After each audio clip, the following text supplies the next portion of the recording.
Keka HR Katalyst, the Pune chapter. And surprisingly, this is actually the second time we are hosting the Katalyst event in Pune. Any of you all who had been in the Katalyst event previously, last year that was, right, welcome back to you all. And with that, a quick introduction of Keka. Correct? So Keka started way back in 2015 as a bootstrapped entity and has grown to become India's leading HRMS provider. But why these events? What is the purpose of holding all these conferences? To acknowledge the past achievements, celebrate the present, and strategize for the future of the corporate world through HR. When Keka started back in 2015, there was a mantra that our CEO followed. Right? And this is a mantra which I believe I say at every event. That is CX plus EX is equal to 10x. What does it mean? Customer experience plus employee experience gives rise to 10 times the growth in any organization. And 50% of that growth depends on your HRs. Because it is EX, that is employee experience, that completely comes under your domain.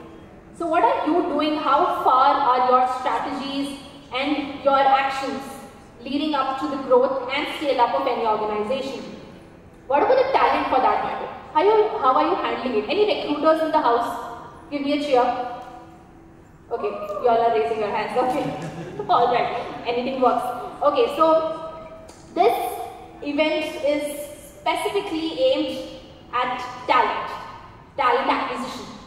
Because when we realize that obviously Pune is a big city in itself, but just a few kilometers, couple of 100 kilometers away, but about less than 200, correct? There's Mumbai.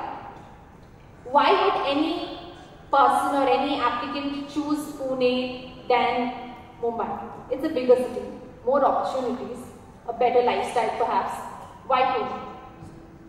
Anybody who has faced such a situation in the past would know that this is something they have been dealing with, right? So let us focus on why exactly, sorry, you were saying something? I just thought it's the climate. The climate? Yes. The Bombay is really bad in climate. Makes sense, I agree on that part, the humidity is terrible. But, let's focus on that for a second. Right? Why exactly is this happening? And more so about the fact that there is a new landscape coming in. Right? There's a new talent landscape completely. The labor market is changing. The climate of 2024 is not what it was, a decade back or so. What's happening? Why is this change coming in, and how resilient are you to actually overcome this and survive, if not even thrive in this extremely intricate map or extremely, hazardous way, I should rather call it. So to understand that, we'll have a panel discussion first. And this is not like any other usual panel discussion of yours where there'll just be a one-way communication, right? You as the audience are most welcome to share your thoughts. Even if we are in the midst of having a discussion, you're more than welcome to please raise your hand and we'll take your questions. And the last 15 minutes will be allotted to the audience questions as well. So if you want, you can make a note of the questions that you have and we'll make sure that we are answering them at the end, right? And thanks to the Pune's, I don't know if she said that the weather is really nice and everything, but then the rain is really bad today for some reason. So I'm owing the empty seats to the rains that are happening. So as and when our HR professionals, fellow HR professionals join in, we'll be starting the panel discussion. So for the first speaker, can I please call on stage George Cardoz, the head of HR and talent acquisition at Forbes Marshall. A huge round of applause for George, everyone. Next up, we have Megha Jashnani, the Director of Talent Management at NASDAQ. Thank you so much, Megha. Our third speaker for the night is Amarjeet Singh, the CHRO at Kirloskar Oil Engines Limited. Our final speaker for the night is Priyanka Piram Sethi, the Associate Director Customer Excellence at Keka. So please take your seats, and I'm the moderator for the session, obviously. My name is, I did not introduce myself, did I? Right, so my name is Dr. Nishat Afzal. I head the corporate communications here at Keka, and the doctor here is not actually for a PhD or something. I'm a maxillofacial surgeon, so I'm an actual doctor, not a PhD, right? And that being said, thank you so much again to everyone for joining us today and making sure that I hope that the engagement of this particular session is as high as it was last year, right? So that being said, the first question I think I would like to ask everybody or the entire chair present here, that what do you think about the talent landscape that's happening in 2024 and how different is it from what you have seen earlier? You have had an experience of 10, 20, 25 years or so. So how different is it right now? Megha, I would like to start with you. I think the talent landscape is only changing and ever changing, and I think it's going to continue to change with all the new talent that's coming in from an age perspective, and our baby boomers retiring and millennials becoming managers and all of that. So it's a huge transition. 2024 is a time where we've post-COVID, return to office has started back. So again, that's changing the way we manage talent, and the talent looks at us in terms of employers and if they want to work for us or no. And this change, as I see it today, with this whole hybrid culture, is only going to continue to change as we go into 2025. So as we're already at a stage where we're preparing for 25, 24 is almost over at this time. So yeah, it's massive change in the way talent is perceiving us, and we are attracting talent. Good. I think that's a very good point here about how the talent is perceiving you. Right, the HRs or the organization for that matter. That's a very good point right there. When you talked about the post-pandemic era and everything, right, I would like to go to George for this, right? So we understand that the number of regular, working salaried individuals, for some reason they reduced, right? Self-employment took up the lead for some reason, and then these are the numbers from Gartner, by the way. So there was only 24.4% of workforce which is available to work today amongst the 100% that is available to work. 100% is not the entire population of India, obviously, but then the 100% of the available workforce per se, who are actually, who can work or who are skilled workers, right? From that, only 24.4% is available to work. So the demand ratio supply is gone for toss. Right? It's totally imbalanced. So how do you think that HRs can bridge this particular gap that has come into the picture? And how do you think that, without actually compromising on the quality of talent that any organization is attracting, you can bridge this gap? Yeah, in fact, just to add to the numbers, I remember reading on Korn Ferry's survey, and they said that it's going to be like 8.5 million people, workforce gap by the year 2030. Now, when you put these numbers, it's only talking about, at a global level. But if you look at it in let's say, in the context of India, the gap is only going to be increasing because, mind you, all the global companies are looking at India as the only workforce source that you can pick people from. So the war is going to be even more probably crazier. But to give you something on what we have done is that we are basically a steam engineering and probably a brick and mortar company, basically into steam engineering and. But then we know that what is our growth part, what is our technology part, and what is the expectation from the clients, customers. So we have started doing backward integration or backward sourcing. So you have probably saturated with doing recruitment at the tier 1, tier 2 cities. So what we have tried to do also as a part of CSR as well, we go back to the really backward places in India, fetch the people from there, train them for 3 months, 6 months, sometimes even a year, and get them prepared for deployment at the customer side. And it takes them at least a year before we are actually absorbed in the organization as such. We also run our own steam engineering course, which is like a 6 months, which is only happens after people complete their graduation. So people have, the point that I'm trying to make is that the war for talent is going to get even more crazier. We have to start thinking, what is the business that we are in, and what does the business expect from HR? Correct. That totally makes sense. Priyanka, how far do you agree with this point of George? I'd like to give an anecdote, right? Like I just landed in Pune yesterday, went for a run this morning. Here's the visual, right? You have someone in their 60s doing loud, intense laughter therapy in the park. You have someone in their mid 40s, 50s, just stretching, with their friends, discussing real estate. And then there's just like millennials and Gen Z like me who are just like running and also taking videos while at that, right? So that's the microcosm of workspaces as we speak. We have people who've been seasoned, who are used to working things in a particular way. Comes with a wealth of experience, but also in some sense rigid of like say how things are supposed to be done. You also have mid managers who realized the ways that work with their bosses probably won't fly with their teams right now because the team's quite young.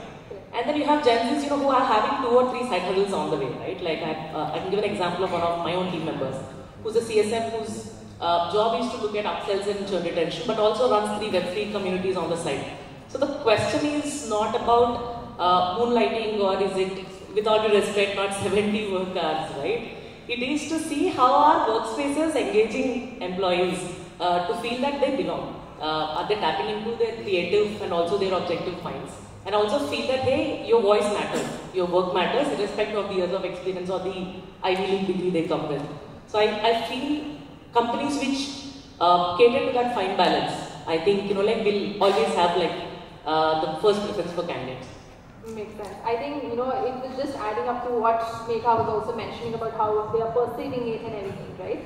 So there, the retention part obviously comes to the picture, not just attracting candidates, but also retaining the best talent. Right? So, Amarjeet, my question is to you here, right? When we talk about retention and everything, how do you ensure that employee experience is at its best? Like, for example, I had just mentioned the mantra right now, right? Anybody who remembers that mantra?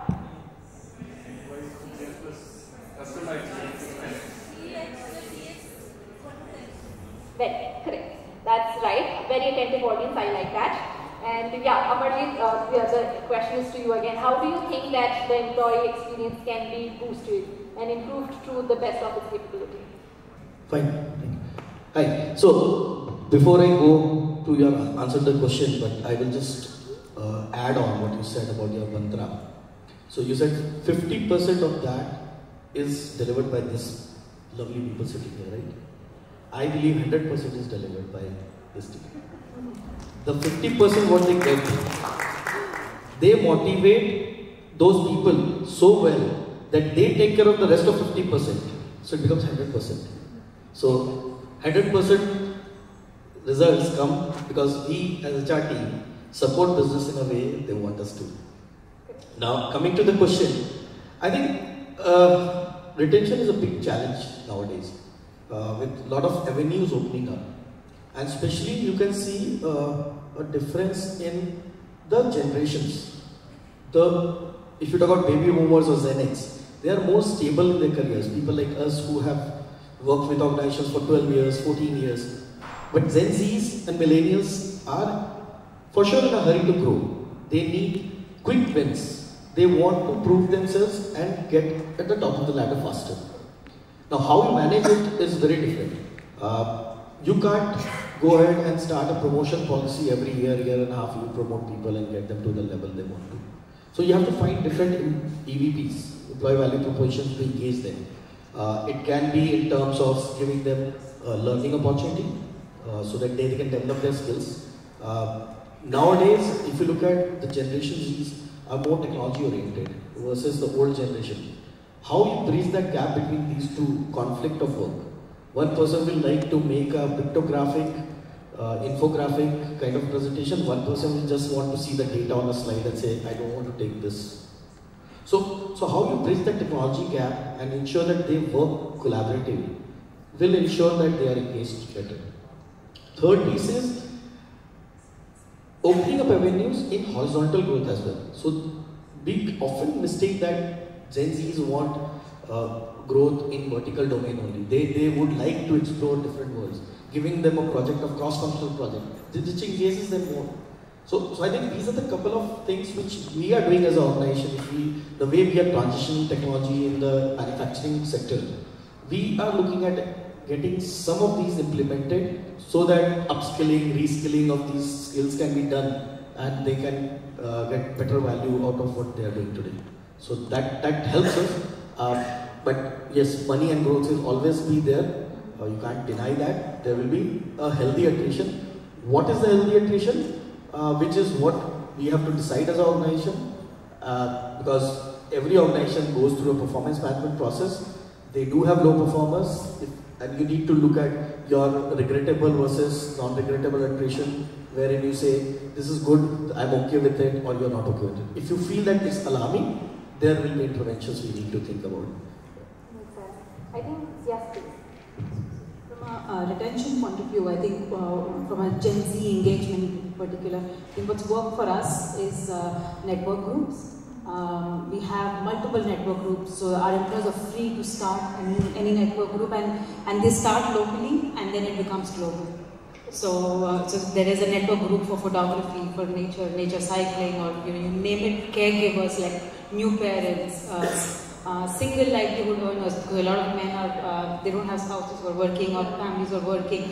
So again, they're the sole breadwinner. So their struggles, their challenges. So we let them kind of create their own groups. There's any office. We have 72 offices globally. Any office, anyone can start, and then very soon, it becomes a global network. And our CEO is very invested in these, and she makes sure to meet these network group chapter leaders, which are like regional and local and all that.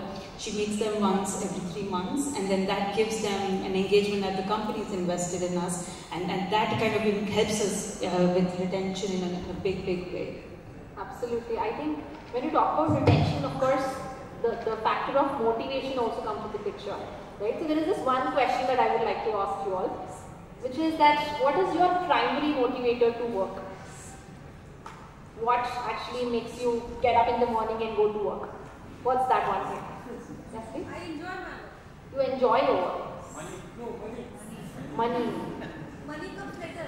Money comes later. Okay. All right. New learning for the day. Sorry?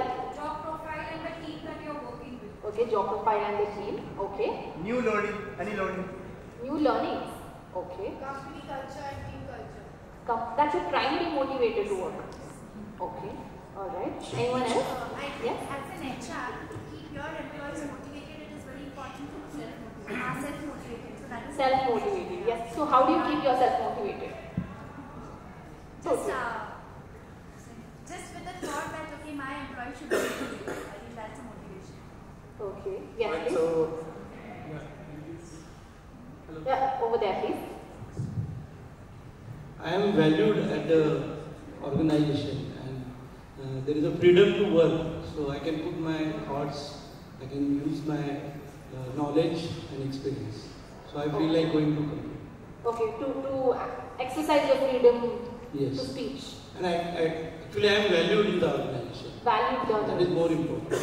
Okay, alright. I'll be very honest. Okay, my primary motivator to work is money. I am not just going to say I am learning or my culture and everything. My primary motivator to work is money. I am a millennial. I want money. I want to retire early. Okay, so this is my primary motivator. alright, so Yes. on this, right, these are all HR folks, HR, right? So, Massimo is a great way to actually answer this, right? Early on, we all start with, we want some food, water, shelter, because of which we work, right? Eventually, over a period of time, it gets solved. Then we go to love and belongingness and then the psychological needs that we have in terms of esteem and power. So, anybody is beyond that hierarchical need to work? That's also in the hierarchy. Changed in the countryside. Yeah. It doesn't work that way. I being from a psychology background, I really feel so it is not the same. The psychologist amongst us. Nice. We Yes. have competition. So, hi, my name is Khushbu Jain. I head HR for one of the organizations called the Shakespeare. So, typically when we talk about this entire Maslow hierarchy, I think so at one point of time when our parents were there, they used to follow that hierarchy pretty well. Okay, we have food, we have shelter, we are able to give our kids whatever we want, not anymore. I think so everybody as individuals work on very different needs. Maybe a Gen Z would follow and grow at a very fast pace at a higher need than somebody else for a reason because their mindsets are different. They don't belong in the same fashion about कि अच्छा पैसा है 6 महीने में छोड़ देंगे फिर क्या? I have money for that particular loan. So things have changed, and I think that Maslow theory doesn't work the same way. I think so. Yes, it still is valid in some goals, but it's not the same the way it was before. I think the needs might have changed, but the hierarchy still remains the same. You have to define what is your self-actualization and what are your basic needs. That's what I believe. Yeah, I think in some point, and of course, perspective from my side is the sequence may keep shifting. Yeah, it need not follow the same hierarchy. Most of the times founders are self-actualizing, but the other day you need to raise funds again. You look for money for providing salary to people. So yeah, the hierarchy is there, but it's tricky today. That's very real. I mean, as Kshitij mentioned, sorry. Rishad, I just want to answer the question you asked the audience. I want to answer myself as well. What motivates me to go to work? The message from bank, your EMI is due. I think when we talk about founders and everything, right? So there's this one time when I asked the audience that what is their primary motivator to work, and they said it's their boss. Anyone who thinks along similar lines? Your boss, your manager, your CEO is the primary motivator to work. You? But honestly, I'm not sending this recording to your boss just in case you think that. Sorry? He's in Korea. He's in Korea. He's in Korea, that's why you like him. In most of the cases, that's the primary demotivator to work actually. The boss. Yeah. I mean, clarification, South Korea, North Korea. That was important. Thank you so much for that. And when we talk about money and everything, right, there is this thing of economic fluctuations, of course. And today's era is literally, engulfed with it. So, I mean, economic fluctuations, they can hit at the drop of a hat. So how can you make sure that, any proactive measures that you can take, any organizations can take that against, any sort of economic, downturns, especially in terms of talent acquisition? I mean, Megha first, I would like to go to you. So I think this is a very interesting one, and I've seen some of these in my career in the last few years. I think we live in such a VUCA world, right, where you don't know what's going to happen in the next week, 1 month. There's a war in Ukraine, Russia, and we need to kind of adapt to it. Israel and all of that. So I think the whole Maslow's law of hierarchy, I think even HR has progressed in that space. We were first fighting to be business partners. I think we've gone way beyond that. Right. At this time. We are right at this point business champions, and we're expected to add stakeholder value and add to the profit and not just look at making sure employees are paid and processes are being followed. So I think the expectations from HR have really skyrocketed from the business leaders.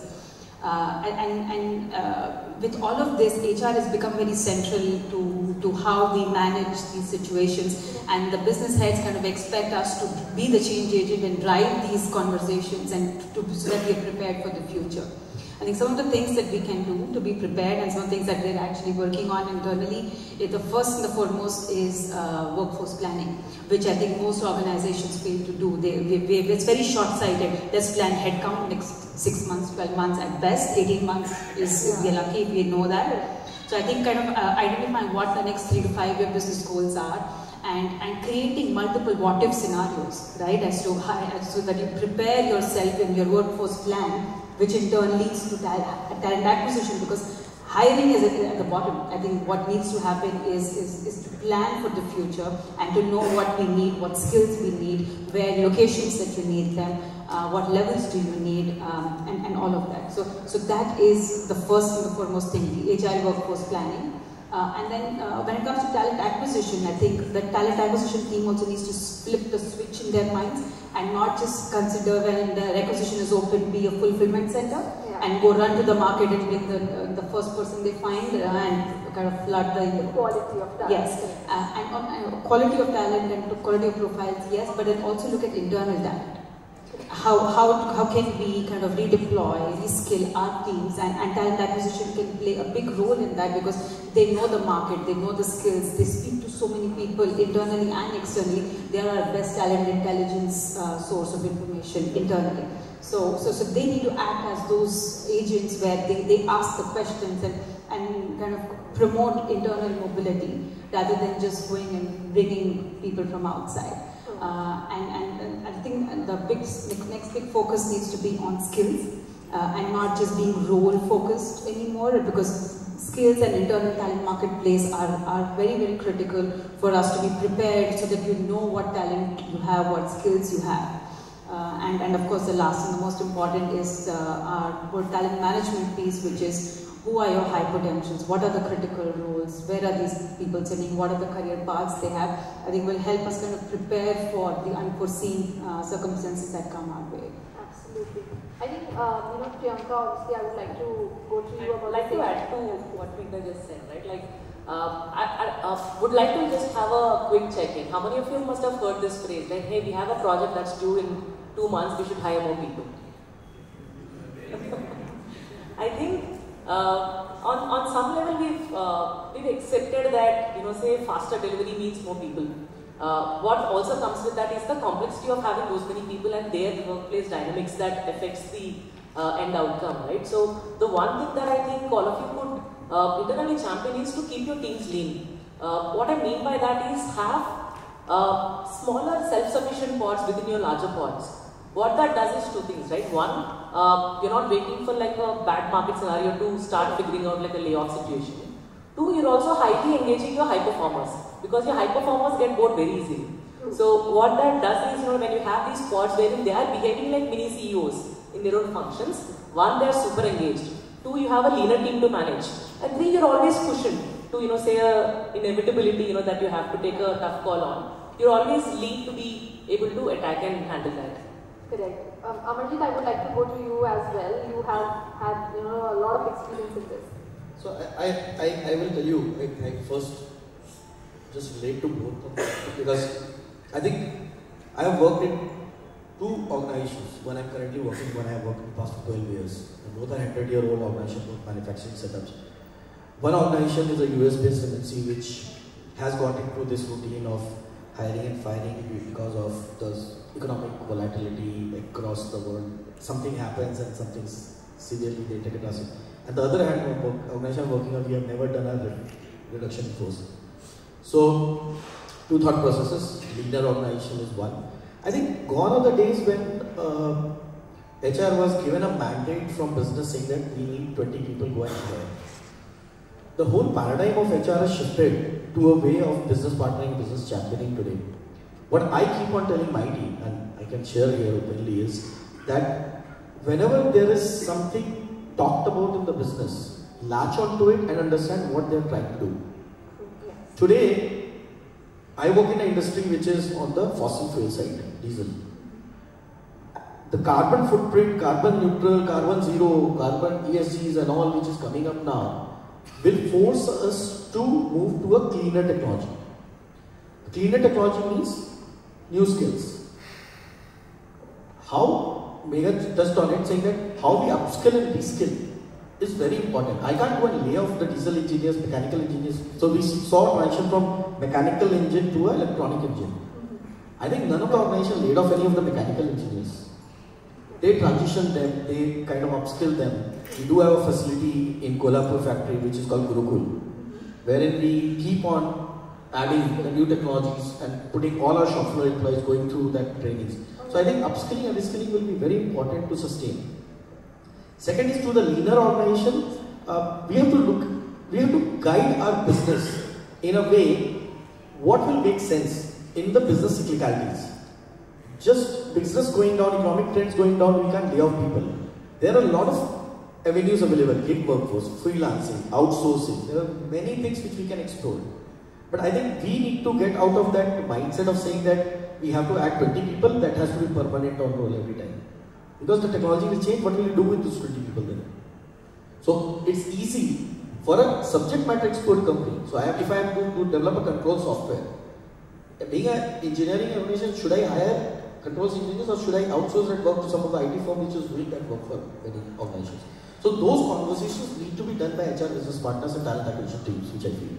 Right. George, anything you'd like to add on? And thanks for bringing in that flavor. Today, I think there is no more segregation of TA and HR, BP and LMD. I think the lines are all not even blurred, they are all gone away. And I think the faster we realize and adopt this particular approach, it will be good for us, because you don't look at the talent acquisition only from a getting or sourcing person. The point that we need to bring in is how do we deploy this person, candidate, if he or she is not going to be, let's say, absolutely fitting the requirement, how do I get the person up to speed? Because today the scenario is that, okay, everybody wants, it's no more a 1 day or a 5 day match, it's a 10 to 20. Come in and start hitting, right? Plug and play. So we'll have to also look at how do we really engage with candidates, of course outside, but more importantly inside. And thereby we need to have better connect with the HRBPs.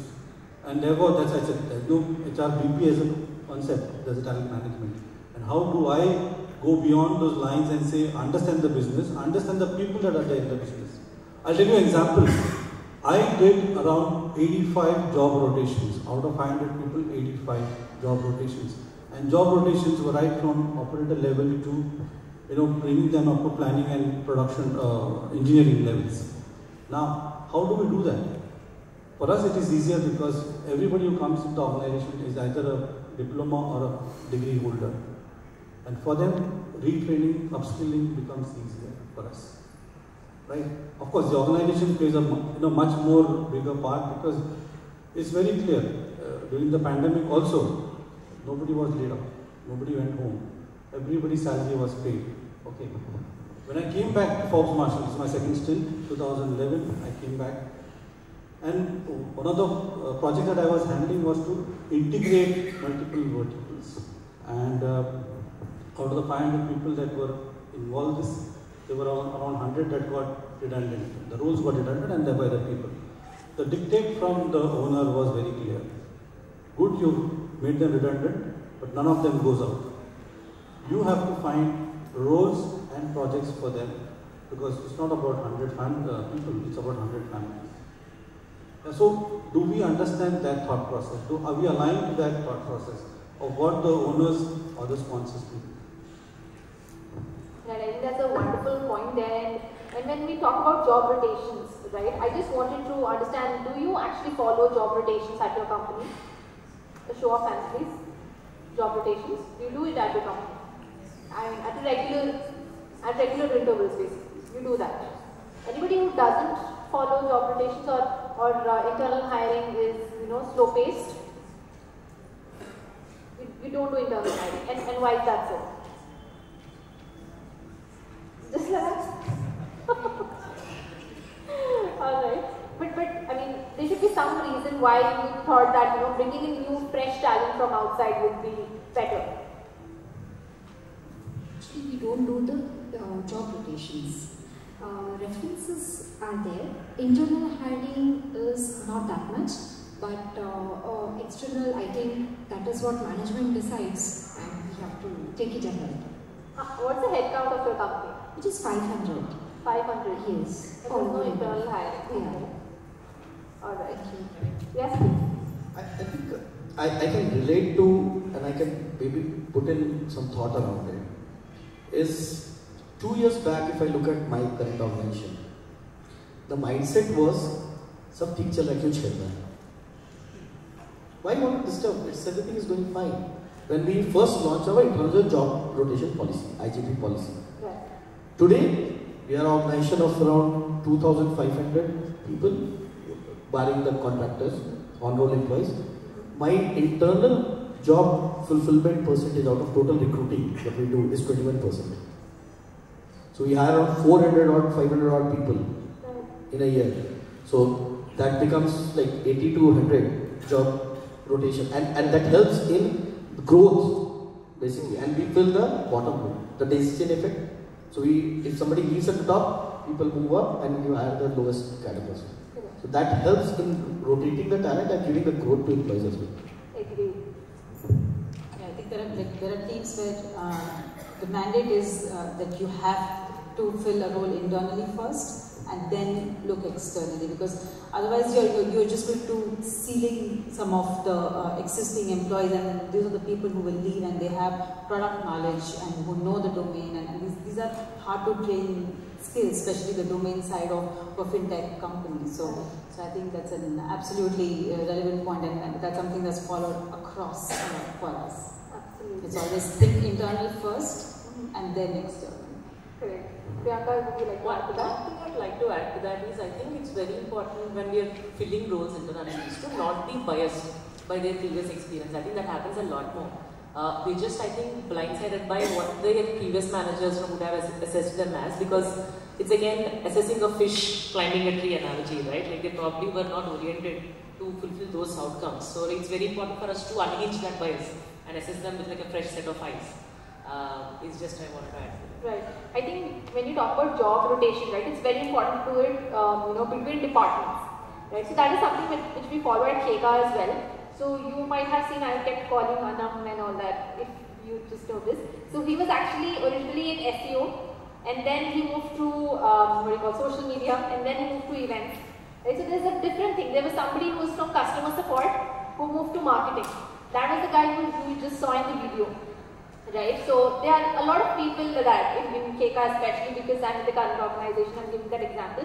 But I think especially when it comes to Gen Zs and millennials, right? This is the era of AI, ChatGPT and everything. People want everything very fast paced. And the same goes with the career advancements as well, right? But they want faster promotions, they want bigger hikes and everything. But not every time are they actually given that. And most organizations tend to just give some development opportunities, some kind of growth experiences and call it a day, right? Probably some training, courses and everything that you're advancing in your career, upskilling and everything. But they don't want that, right? So how do you perceive it? How do you, what are your thought process about it? George, I would like to start with you. Of course, we also grapple with that situation, and we are also trying to. So for us, if you ask me, it's a less of a issue because my attrition is not more than 6%. My homegrown, all my 90% managers are homegrown. So there's a clear-cut growth plan for all the roles, all the people in the organization. Of course, the onus is on the individual. There is a lot of freedom that is been given. You want to move from one to the other. There is option available to the individual. Now, as regards, there's a lot of pressure for us now, where they come back and say that no, my peers are getting it in other industry. But the way we do is that we try to give them the long-term, vision. And I think one of the important aspects that we have started doing now is, in the last 3 years, is creating a purpose for them, each of them. And we've seen in Deloitte or the other research that one of the major driving force for the millennials is the purpose of the role. The other one is great organizations, great leaders, great rewards, and great careers. If you manage these 4 Gs, then I think you'll be able to still take care of, have a good grip of it. And of course, there are going to be outliers. But if you're going to have a good organization, good place to work, good leaders to lead them, guide them, coach them, mentor them, good rewarding mechanism. Of course, they have to be differentiated. You can't have one size fits all. And of course, the career. Of course, respect and other things will follow. But I think if you manage these 4 Gs, probably you will be having a better. Right. Keka, what do you think about it? This is a challenge in the first place. It is a challenge, but not a challenge. I mean, I think it depends, I think, industry to industry as well, and the education levels and the kind of role and exposures that the Gen Zs get. Like in a IT technology product kind of space, there's a lot of new stuff to do every day, and internally within the same product that they're working on, there's multiple different modules, and they can get cross-trained and kind of become like champions or jack of all trades within that. So there's a lot of internal growth that they get, so it's not so much a problem. And again, attrition for us is also 7% and not more. So it's not so much of a problem. But I think all they need is for them to have value work, and quality is, I think, what matters to Gen Z and millennial, and in my view, the Gen Zs actually want to come back to work.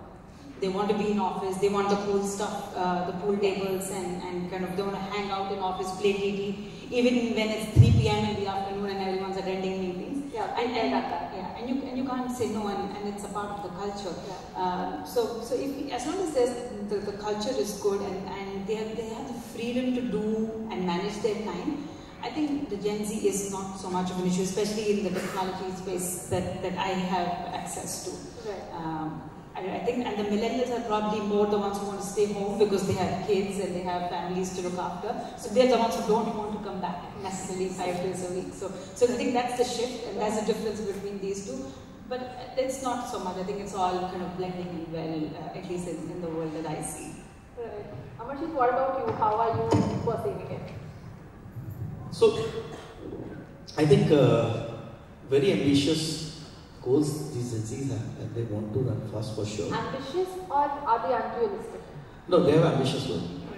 I will not say unrealistic, because that will become a reality someday. So I will not say, but they are in a hurry to get faster the results and quick wins, as I said earlier. I think both of them touched upon it as well, in terms of giving them the meaningful, challenging work is one piece which keeps them engaged.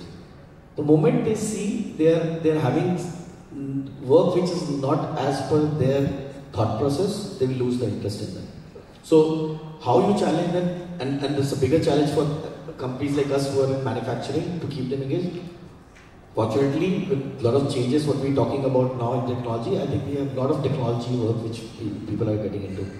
Second is, as George said, laying out the career path for them. I think you need to clearly define a vision and tell them, okay, you want to be CEO of an organization. What takes to be a CEO? Getting the ground reality to them and tell them these are the 4 or 5 assignments which you need to do to reach that level. I think giving that clear career path, giving them mentors, because they are in a hurry, so somebody has to keep them on the check as well. So having that mentoring opportunity with them helps kind of retain them.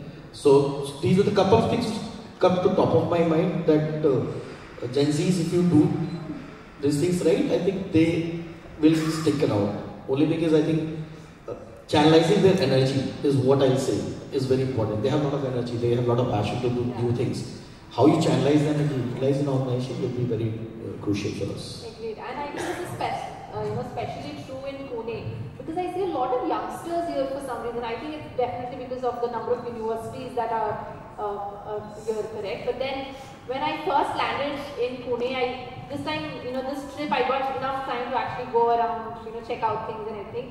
And I saw there were a lot of youngsters. I was like, everybody is like either a Gen Z or a millennial. It's like, it seems as if this is my college reunion or something, right? And then there were a lot of people. So I understand that this challenge must be specific to Pune, or this is something that you must be dealing with, right? So I just wanted to understand what is the percentage of Gen Zs that are there in your company? 20, 30? What is the percentage of Gen Zs currently in your company? Or everyone is, a baby boomer or something? 40%? Gen Zs. 50% Gen Zs. Okay. Anybody more than that? 80%? Who's the CEO? Again, some Gen Z? Sorry? He is a Gen Z. Oh, he or she. Okay, women empowerment. Alright. So, the Gen Z is okay. That's lovely. I think the youngest CEO I had met was a 23-year-old guy. So, you know, that's how it was about that. But then I would like to open the, you know, stage for questions now. We are running a little short of time. But any questions if you all have, you can please raise your hands, or we can just, you know, take it over a cup of coffee later.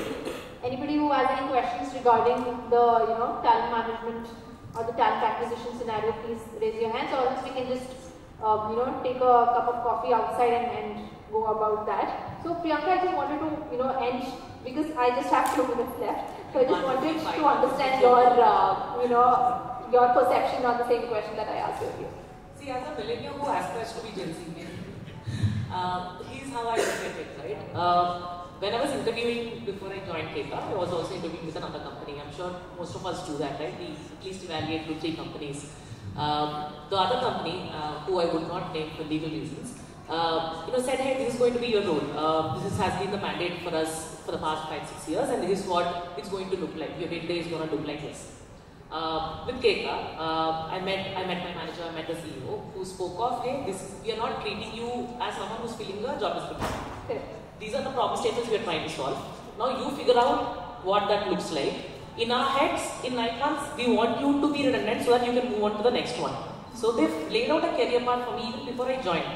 Now guess which company I've joined, right? So for me, I think earlier career paths used to be fairly rigid based on industry experience, based on number of years of experience. Gen Zs and millennials don't have that patience right now, honestly.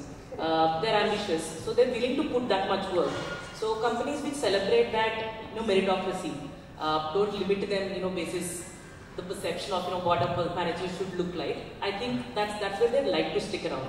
And the only way to look at it is this, right? Like the cost of acquiring a new candidate is much higher than, you know, just finding talent internally and then, you know, enabling them. So financially, otherwise as well. So like just enable those opportunities, and I think Gen Zs and millennials will fly. Lovely. Alright, with that, we actually come to the end of our discussion today. We don't have time for the questions, which is why we'll take it outside. But thank you so much to all our panel members for, you know, giving all these insightful ideas to us. So thanks a lot again. And alright, so next up, we have a workshop, right? So we were talking about ChatGPT, AI and everything, right? But what about the case studies? How many of you actually know how to use ChatGPT for the best, you know, use? We don't really know that, right? We just chip in something and the answer comes and then it looks very, you know, AI, you know, driven and all that, and we're like, okay, no problem, I'll just write it myself. At least I do that. Okay, I made ChatGPT for a reason. And then Kshitij right here. So he just showed me, you know, specific ways to actually use it, and I was like, okay, this doesn't really look like it's written by an AI or something. But yeah, again, just a disclaimer, whenever you are going through any resumes for content writers, please run them through AI detectors and everything, right? Because these what do you call, the prompts and everything that you give into ChatGPT are very effective sometimes, right? To make us understand that and how effective it can be for HR purposes specifically, we have Kshitij Sachin, who is the leadership and performance coach at Keka. And he will be dealing with the workshop on AI. Over Thank you, Dr. Nisha. Hi, everybody. A louder hi, please. Hi. Thank you. All right, so I lived here in Pune for a decade, and what a beautiful city. You know, the early stages of Keka. You know, I have been part of the company ever since it started. I think I was 4th or 5th person to join the workforce in 2016, and ever since then, like this is where I've been. Where to get started? Really tricky. Let me start with my introduction. So I'm Kshitij Sachin, although Nisha told that I'm leadership and performance coach. Let me simplify it a bit. So what is a performance coach is basically, if you look at organizations today, most of the organizations are command-based leadership models, where the vision flows top to bottom, and this is how organizations grow.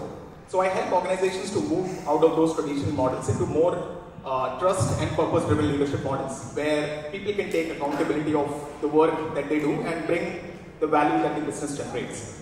So, although we wanted it to be more like a workshop, but you know, workshop, masterclass, but you know, we're not really truly sufficed to do that. So I'll keep it more interactive as a session. I'll probably climb down. Just give us a second to set up and then we get started. So in the meanwhile, how many of you have suffered performance management in your careers somewhere? When I say suffered, not a good experience getting an appraisal probably, or the set of goals that you worked on. Come on, no, everybody's happy? Always been happy? Alright, thank you. Thank you. Alright, so while performance management is always going to be a very essential, a crucial step for organization to grow, because typically if you look at it, it kind of, although it looks like that it provides the KRAs and KPIs to people to work on, but more than that, it always works as, it provides a sense of direction to everybody in the organization in which direction we need to really go on, right? And I think, again, talking on performance management to HR folks is always going to be a tricky thing. So rather than just speaking on the aspects, I'll come to you guys and take your feedbacks. If you have a variable opinion on things, nothing like it will be more beautiful, because every now and then, in these shows, I get to learn things which I've never experienced in life. So I'll give you a small context about something bizarre which happened to me in the last of the workshops that I did. So most of the workshops are top-bottom, right? When people hire you, they want you to sell vision to the people inside the organization, right? So this was an aviation company where aircraft maintenance was what the organization used to do.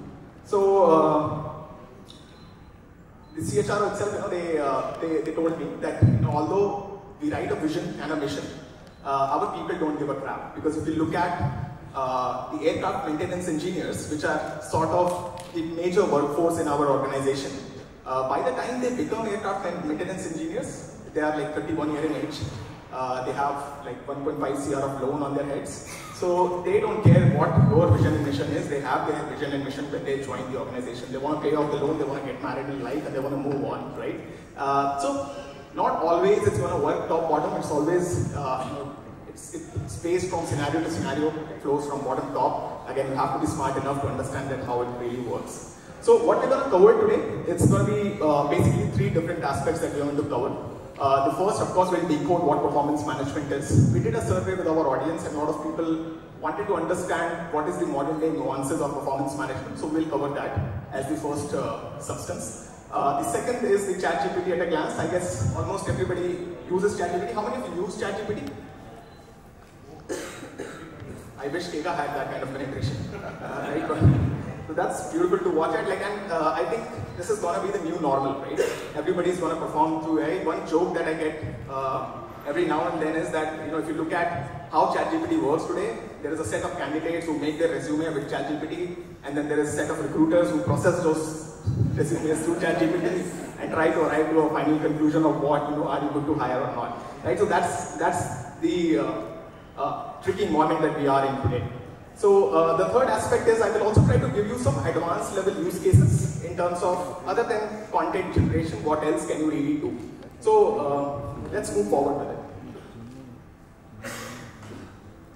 Alright, so the first things first, let's align few of the languages, because few of the keywords, if anybody here might be very new to AI as a models, right? So that might get tricky. So when we talk to each other or text each other, we call it a message, right? When we talk to AI, we call it a prompt. All of you done any course on prompt engineering so far? Alright, so we'll talk a bit of prompt engineering moving forward, that how prompt engineering can actually help you formulate better prompts for yourself, which can actually make GPT do better work moving forward. Alright, in normal human context, we call it a situation. I'm trying to explain you a situation, but when it comes to GPTs, we call it a context. So we have to give the machine a context, and the way ChatGPT or any of the GPTs today work is, it's a very interesting story of evolution if you look at. So the first paper on AI was published by Google. The name of the paper was Attention is All You Need. And what that paper actually focused on was that the way machines work, our computers, right? Although they seem to do a lot of work, but it's really a stupid machine, right? You have to give it a very syntax-based, language-based, context to really respond to things in a right manner. So we wanted to, when transformers as a technology came in, the paper was focused on that how can we make our machines understand normal human languages. So like if I give a very simple context, which is, I am Shraddha Sajan and I am a performance coach. GPT will automatically process the more important keywords out of it and try to make sense, better sense out of it. So this is, what is basically more informing today.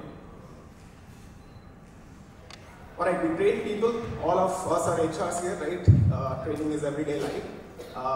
So we call it training in our context. In GPT, we call it fine-tuning. So when we are trying to, make our GPTs do something, we sort of tune it to the purpose that we really want it to operate with. So we will talk more about how to fine-tune your GPTs moving forward also. Alright, raw information, zero-shot learning. So let's make it more interactive. Anybody knows what's zero-shot learning? Alright, so if your GPT, let's imagine if you're using GPT for the first time, you ask it a question, it's going to send you a response. That first time response that GPT sends without any context about who you are, what you want, that is a zero-shot learning. And that's from a GPT which operates on a zero-shot learning, we try to actually make it more intellectual in terms of what our desires are. And that entire process of making it understand who you are is basically fine-tuning of GPTs. Alright, so let's come to first module, which is performance management. And before I start performance management, I would like to talk about the big picture. Although our first panel was very heavy on the vision part, the importance of vision inside an organization for people who work in it. They also talked about providing Gen Zs a purpose to work on. So let's stick to vision. So if you look at any organization today, it's always born with a very clear sense of purpose. A founder, when they start their organization, they know what they're trying to do with it. It could be a very simple purpose of delivering a pizza to a pizza lover to a greater than humanity purpose like colonizing the Mars or sending a rocket to the moon. So vision is basically a long shot visibility of the founder in terms of what they're trying to do with the business that they have created. Once the vision is there, right, and again, vision is also, again, subjected to mass law. Over a period of time, organizations evolve their visions and mission statements also. Because the situations, it's a VUCA word, right? The situations will enforce you to really keep on coping up, changing things up. So, again, visions are not absolute ever. But it's always good to have a vision because it kind of defines the fundamental behavior of the entire organization. So, vision breaks down into mission. Now, mission is that behavior which can actually, how many of you read Atomic Habits? So what Atomic Habits says is that, goals is a way of getting things done, right? You can write a set of goals for yourself and you can propel yourself by doing those goals on a day-to-day basis, trying to get closer to it. What Atomic Habits tells you is that there's another way to do it. Because it's very dynamic and goals change every now and then. We all understand that, right? We write goal sheets, by end of the year we look back, it's truly irrelevant, right? So, what they suggested was that rather than going after goals, let's go after small habits which can actually help you propel yourself towards those goals itself. So, mission is basically those set of habits or behaviors which can actually help you fulfill those vision statements that the organization is writing. So, if I talk about some good vision statements, Google comes into my mind.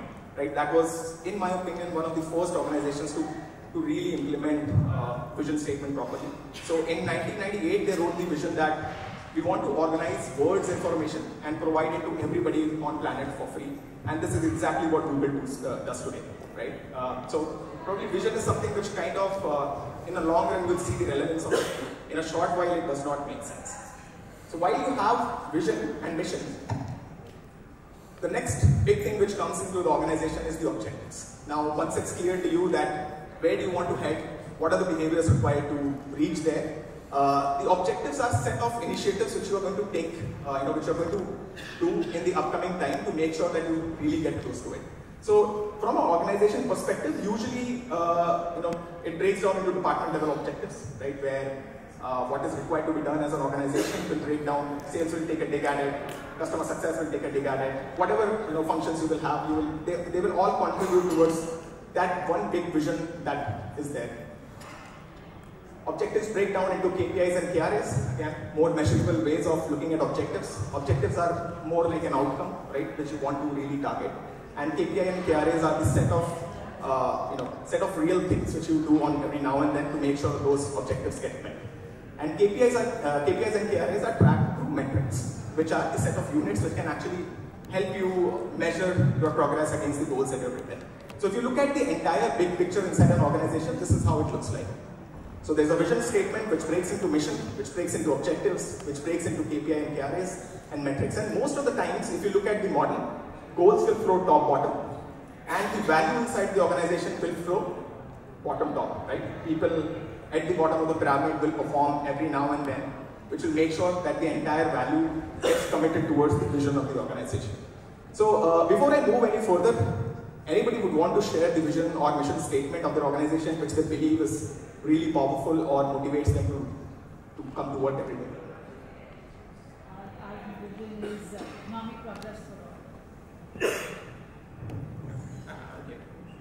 NASDAQ's vision is economic progress for all, and everything we do, acquisitions we make, investments we make, clients we on board, or stock exchanges that NASDAQ onboards on their exchange, is all with one vision of economic progress for everyone.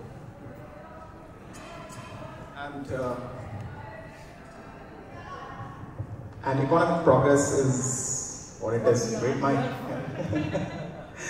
All right. And anybody else? All right, sir.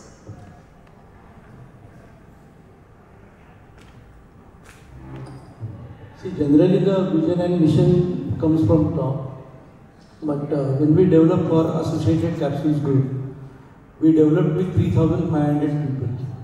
So we not only take the stakeholders or the directors, but we always went out of the organization and see how farmers look at company, how the village people look at company, how the parents look at company. And we took interviews for almost 3,500 people and then developed vision. I think then it was owned by everybody.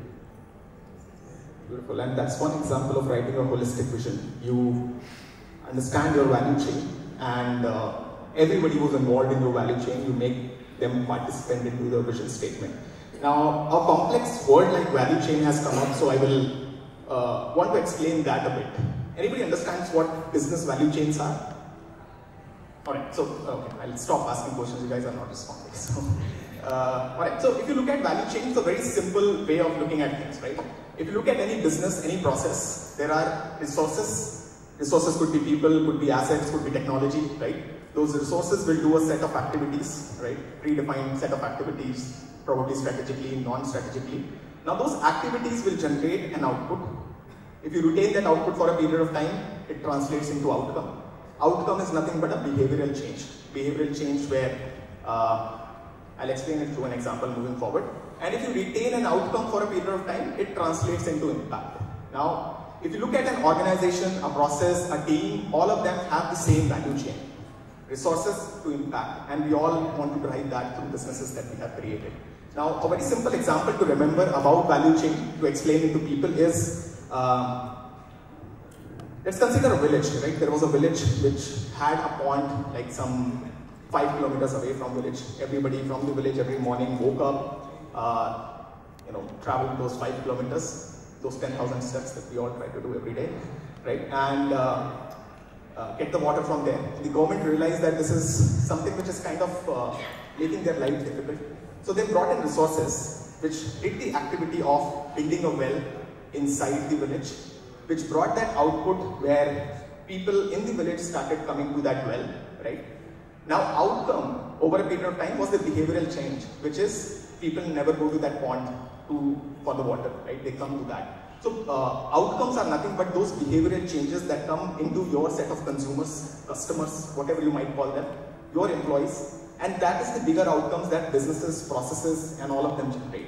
And then impact. Impact is overall well-being of the village which actually get created, right? So these value chains, a lot of times we really look at businesses from a very transactional standpoint. We make our people look at goals from a very transactional standpoint. We want to make it more. It has to be more meaningful, purposeful for people to really connect to. And that is where, I think today the entire retention strategy depends upon making people feel that. Alright folks, so we'll move to the next segment. Anybody knows who this gentleman is? Come on, HR. The first name is Peter, probably. The second name, anybody knows? Alright, okay, Peter Drucker. Alright, so Peter Drucker is one of the most commonly well-known thought leaders in the space of HR, and what he said in 1930 still stands true, which is if you cannot measure it, you cannot improve it. So the entire idea actually rotates, the entire performance management idea rotates around that as a concept, where we are trying to break down every single important aspect of the business into a measurable unit and probably go after it in a more measured or a data-driven way. Alright, so next segment is the goal setting methodologies. There are more than 16 different kind of goal setting methodologies that I can talk about. But if you look at business ecosystems in India today, there are prominently 4 different kind of methods which operate. SMART goals, right? Very common, very basic, very simple to understand. SMART is an acronym where S is specific, M is measurable, A is attainable, R is relevant, and T is time bound. If you're writing your goals, make your people write SMART goals. I want to lose weight is a goal. I want to lose 5 kg of weight in next 3 months of time by working out 2 hours every day is a SMART goal. And it automatically, as soon as you write a SMART goal, it becomes way more achievable in its own, right? So while your people are writing their goal sheets, it is our innate responsibility to test if those goals are smart enough or not, right? And I will, moving forward, help you understand that how ChatGPT can actually, you can design agents which can really process your data in a manner that it can figure out if there are gaps in the SMART methodology. Now, SMART was one of the basic ones. OKRs is the modern day ones. Anybody uses OKRs as a goal setting methodology in their organization? Alright, I will preferably come to you, ma'am, if you are using it. What benefits do you see while using OKRs? If other people can get to know that, that will be very helpful. It's not democratic, I'm giving you the mic. Working for a startup and inspired by, I would say that, by Google. The thought process started with Google and then it moved to different companies. We have very clearly defined our objectives, key results, which starts, and the approach is top-bottom approach. The key business objectives are defined, which are further dissected to 1.8 levels. This is my targeted ARR, how do I achieve that? And that's where they start dissecting to that. And to each dissection, to each version, business has mandated at least 2 or 3 KRs to be defined by the respective stakeholders. And that's where we define our goals for the respective employees in the company. Very well said, and actually that's what it is, right? OKRs is basically a strategy tool for organizations to lend that sense of purpose to everybody in the organization, that right to every single individual to contribute into the overall progress that the organization makes. Started with Google? No, started with Intel. Andrew Grove, which is father of OKRs, is where John Doerr, who taught OKRs to Google, or Google was the first company to implement OKRs effectively. So he was working under the managerialship of Andy Grove in Intel in 1970s, and that's where the entire methodology came from. And good things about OKRs, right? OKRs is again an acronym.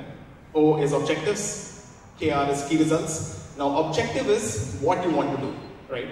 And key results are how are you going to do it. That's the most easy way to remember it. So like let's say I want to lose weight is the objective.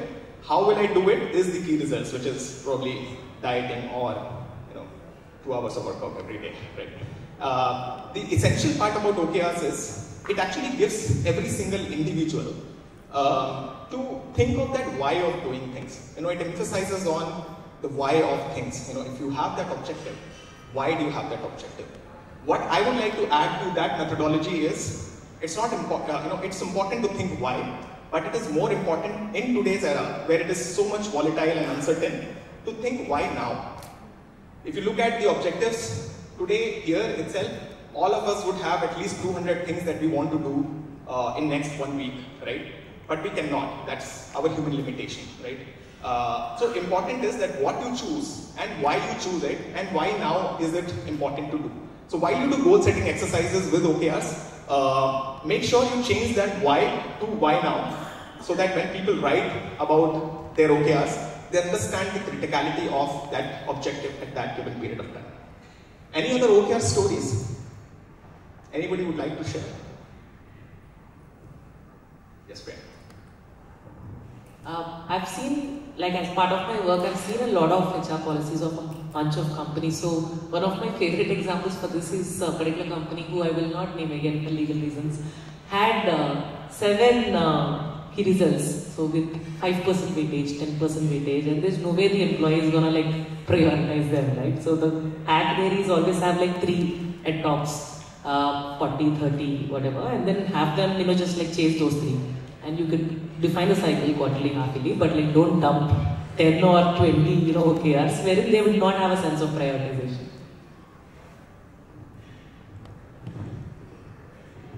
Yeah, true. And very importantly said, Priyanka, right? A lot of times we end up writing so many objectives that we cannot pay attention to any. Objectives are supposed to be ambitious in nature. And if they're ambitious, they're going to take most of your time from your daily routines, right?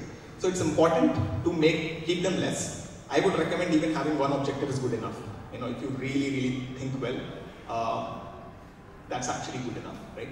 So moving forward, we have covered SMART goals, we have covered OKRs. The next, balance scorecard. Anybody uses balance scorecard? Alright. Okay, sure. So if I talk about balance scorecard, right?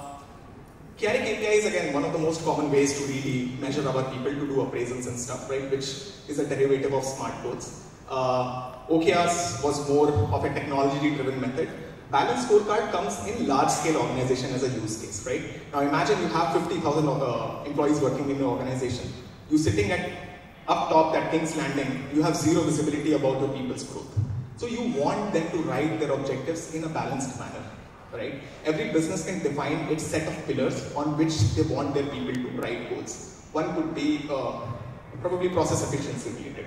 Other pillar could be learning, right?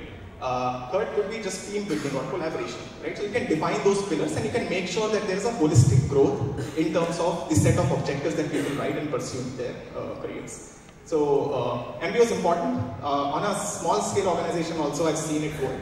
So you can always try that.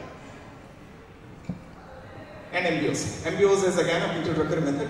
The gentleman came the first, but the method is the least used one today.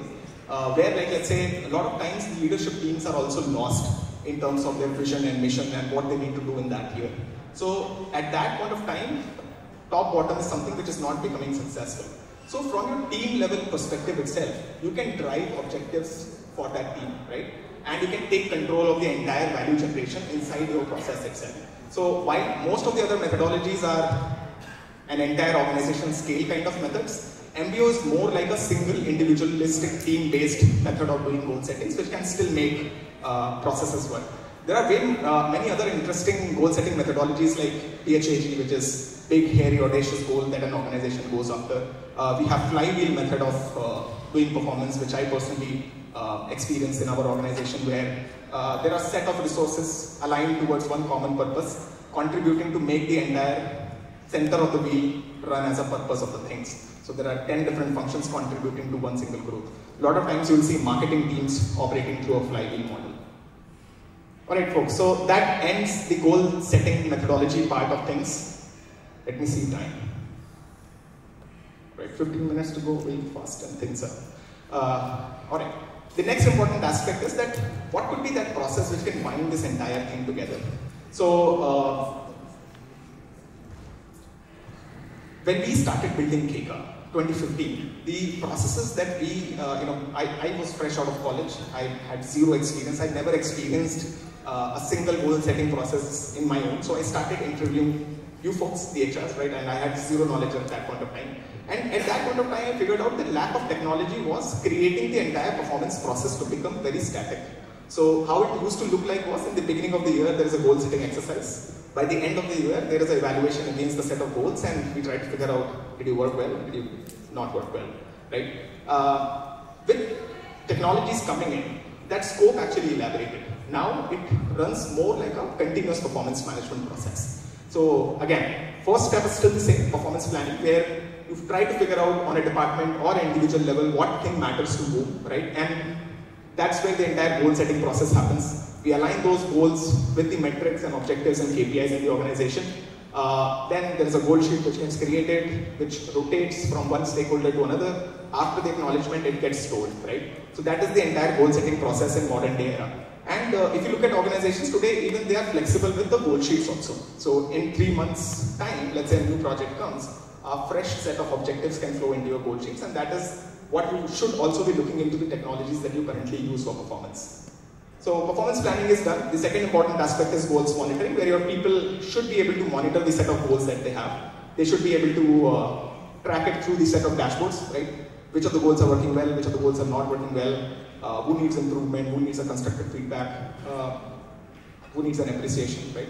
All of those continuous exercise actually become more constructive in nature over a period of time. So goals monitoring, once that's done, performance reviewing is the third step, where you need to do the review of the objectives that people really worked on. It worked well. You can define rating scales, weightages to do the review process, and I think that would be understood by all individuals. The last leg, rewarding and developing. This is where basically we focus on building the rewards program for everybody. They have given so much effort into work. There should be relevant rewards for them. Extrinsic or intrinsic, that doesn't matter. I personally enjoy total rewards methodology of doing R&R as one of the holistic ones, which is again a derivative of Maslow hierarchy of needs itself. Alright, now in the interest of time that we have left with 10 minutes, let's come to ChatGPT, which was supposed to be the centerpiece. Again, I'll ask you one question. I know everybody uses ChatGPT. What do you use ChatGPT for? Anybody has any answers other than generating content? Sorry. I did for market research. For market research, beautiful. Any other perspectives to do it? I'm not here. There are many perspectives of ChatGPT, writing documents, writing journals, writing articles. But all of that is content. So you are talking about anything else? Other than content generation. Photography, I mean you can develop photography, different type of that. Alright, okay, alright, perfect. So, but any other additional ones? Yes. Basically, we use, like, being an HR, I use ChatGPT for JDs and sometimes for some hiring post or something. Alright, okay. Again, content generation format itself. Motorize, folks. Yes. I'll get the point here.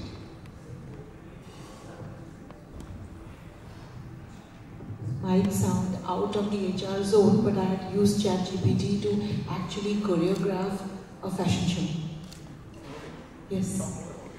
I asked it to give me a composite of what should go on probably a theme based, and it gave me practically everything that I need to put on stage. Ideation, basically. Yes, complete ideation.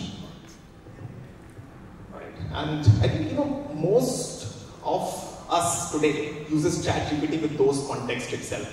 So we'll just jump on a few aspects. What is ChatGPT? ChatGPT is a chat version of GD, pre-trained transformer. Basically, the paper which actually published in the first place was by Google. The paper name was "Attention is All You Need," which basically made sure how machines think. How can we make it simpler for machines to think with more deeper context? I spoke about that earlier, right? So we'll skip this part. What can ChatGPT do? It can do anything. You can actually make it behave like a human. And the better part is, again, how many of you use ChatGPT 4.0 version, the paid version? Paid versions and yet content generation? Come on, guys. You really are wasting subscriptions. Okay, so let's move to the next bit. We'll come back to this. So looking at the state of what I see here, I think this should add value. What does money buy you? So if you look at the typical differentiation between ChatGPT free version and the paid version, the first is the integration capabilities. ChatGPT today can integrate with any friggin' platform that you have, from your CRMs to your HRMS, to any other rewards and recognition systems you use, learning management softwares that you use, and it can integrate with the data and give you analytics and insights any given moment of time. All you need to do is feed it a relevant book, a relevant logic, through probably a well-defined prompt engineering that you can actually design. So one thing is, if I give you a use case from this perspective, let's say we all see performance data in our lives, right? I explained about performance management. In the review phase, everybody will do ratings. There will be self-ratings, there will be manager ratings, and then there will be, let's say, L2 manager ratings. And that entire complex set of data has a lot of intelligence. Now, one of those intelligence points, which from an HR standpoint I look at, is the perception gap analysis. What is a perception gap? I rated myself 5-star. My manager rated me 3-star. This is 2-star perception gap, which is a potential attrition point for you. But can you do it manually? It's hard to do. But if you build an AI agent which can identify, if you give them the logic, I want these logics to be met, flag me the set of candidates where this is happening, you can actually go out to those people and figure out that where is that gap happening and why is there such a huge perception gap between the thinking of an individual and a manager, right? That's something where it can help. Now, you can actually use these integration capabilities to run the set of statistical data. You can actually do the entire analytics out of ChatGPT and all of those at your own set of logics. Anything, again, every business has its own set of intelligence. I will not give you the logics on which you should prompt your data. You take the data, you figure out the, what your people problem could be, and then you try prompting it through data. It will give you all the things that you need. Moving forward, creating GPTs. Now that's something which is not there in free version. You get it in the premium version. I'll show you one of the GPTs. Alright, so this is how 3.5 looks like, and that's where you can get to the premium models. You can purchase ChatGPT 4. It's somewhere $20 as a cost per month, right? Which is pretty cheap for the, it's the best intern you can ever have. Right? So, alright. So this is how GPTs actually look like. This is the GPT marketplace in ChatGPT nowadays, where the initial thing was that GPT did not have a marketplace. You cannot find any GPTs built in there. So what OpenAI actually wanted, they wanted to build a commercial model on top of the technology that they have built. No technology, no matter how big the business is, without a commercial landscape, you cannot scale today, right? So they came up with this concept of GPT marketplace, where let's say if you are an expert, I am a performance coach, I understand what performance goals methodologies are, how to assess what SMART goals are, what OKRs are, what are the common mistakes that people do. You can actually train your GPT with that set of knowledge, and you can make your GPT do the things which probably, from a raw format from 3.5 you cannot do. So that's one big benefit that today GPT premium version offers, which is a GPT store. I'll show you one of the GPTs. You see here, it's a GPT made by Michael Hamilton, Pocket HR, where it's 4.5 star rated, and you can actually see what are the conversation starters, what capabilities they have built in it. You can actually use any of these. You can share these GPTs with people or folks inside your team. For your own business, every business again, right, has a vision and a mission. You can feed your vision and mission into a GPT, and you can give a guide to your people inside the organization that, from day-to-day basis, which can guide them that, I have this complex issue and I don't know what to do.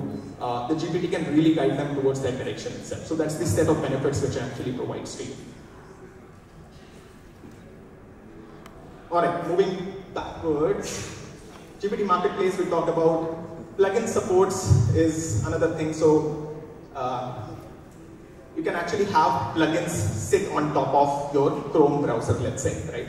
So as soon as you open your HRMS, if your plugin is well trained in analyzing few set of data points over there on the dashboard itself, it will do that. Or maybe probably if you want to visiting a website, that plugin can help you understand that what this entire website is all about in just, let's say, 5 lines or 10 lines. So you can utilize plugins on day-to-day basis to process the complex set of data which is there in the website itself. So that's another big benefit that you have. So let's say somebody was talking about that they use it for research, right?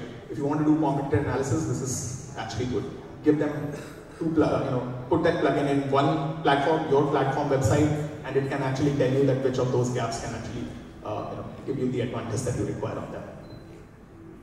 Alright, the next is visual input processing. So this is important.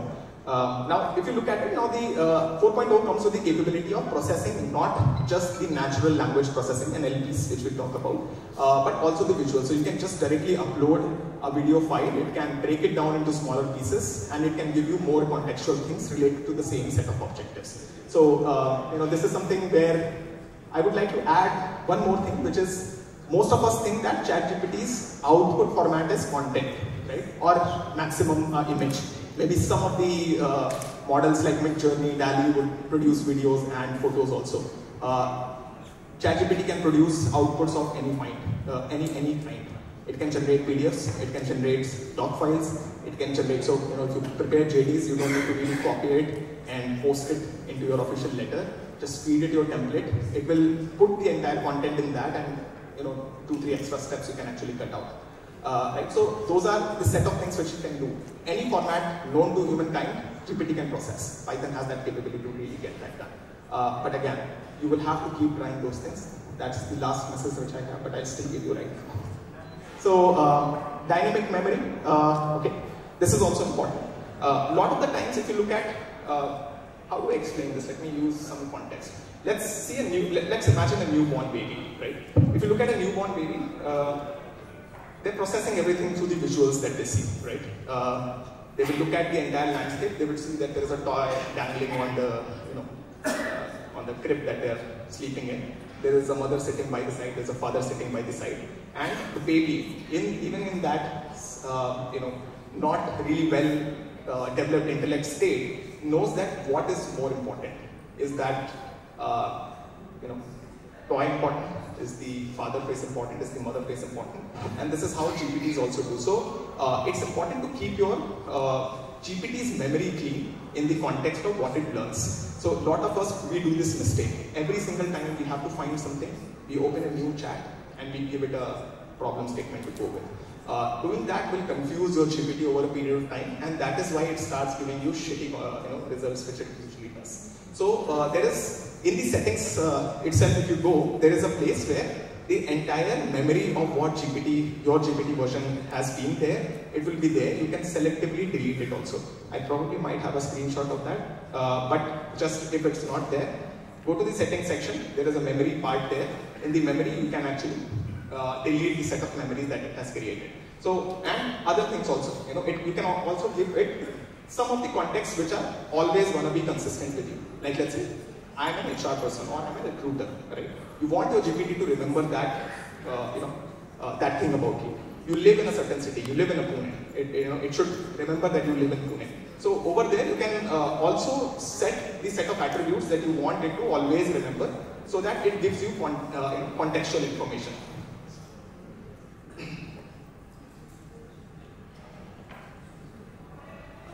Alright, okay, I have the screenshot. So this is how it looks like. So if you go to the settings, you will find this customized ChatGPT where you can feed in the custom instructions. What would you like ChatGPT to know about you, provide better responses, and even if you look at it, it has given you thought starters. Where are you based? What do you do for work? What are your hobbies and interests? What subjects can you talk about for hours? What are some goals you have, right? So let's say from an organization perspective, we are HR folks, right? We have to think from the entire organization psychology standpoint. What I have done is I have trained one of my agents into Maslow hierarchy of needs. So whenever it is designing any policy or anything related to my folks inside the organization, it keeps that framework as a center of mind, and it provides me policies keeping those same frameworks in mind. So you can actually utilize it to derive results keeping certain frameworks in place itself. The how would you like ChatGPT to respond? That's another game. You can actually skip it for a while. Alright, how do you create personal GPTs? In the settings segment itself, you will find a create GPT option, which is, there are two ways to create GPTs in ChatGPT today. One is you can create it by giving it a set of, you can just chat to it and you can train your GPT. I want you to do this, you can upload a book to it, right? It will take context of the entire book. You can probably feed a chapter in it, and you can actually make them think from just that specific mindset, right? Here, if you look at it, you can feed in the name, description, instructions. Conversation starters is nothing but the set of the first questions if you see, right? If you click on a GPT, what are the first four things? Like I created one goal sheet assistant chat GPT where if you upload a goal sheet of an employee, it can tell you that which of the goals are smart, which of the goals are not smart, right? It can look into entire goal sheet and tell you that is it balanced, is it having a balanced approach or not, right? Have people written any upskilling goals for themselves or not, right? So all of those things it can do very easily. But again, it's not a workshop, right? It's just a masterclass. You guys try it at your level.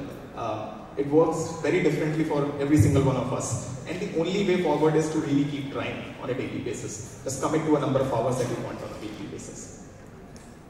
Alright. This is how ChatGPT memory looks like. Right now this is a blank screen, but over a period of time, if you keep doing chats with it, it will remember all the different memories that you have.